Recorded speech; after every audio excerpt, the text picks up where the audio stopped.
لپاره عدوون دا دشمنان دي. ګوره پیری چې کوم دي هغه هم د الله عبادت کوي. وما خلقت الجن والانس الا ليعبدون. ګوره انسان هم مکلف دی، پیری هم مکلف دی. انسان هم د الله عبادت کوي، پیری به هم عبادت کوي.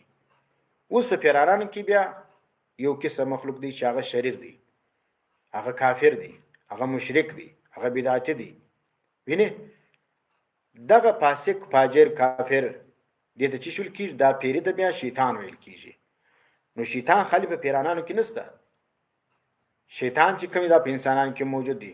په انسانانو کې هم دوه قسمه دي، یو هغه بزرگان مؤمنان مسلمانان سیسلو دا ته انسان ویل کېږي.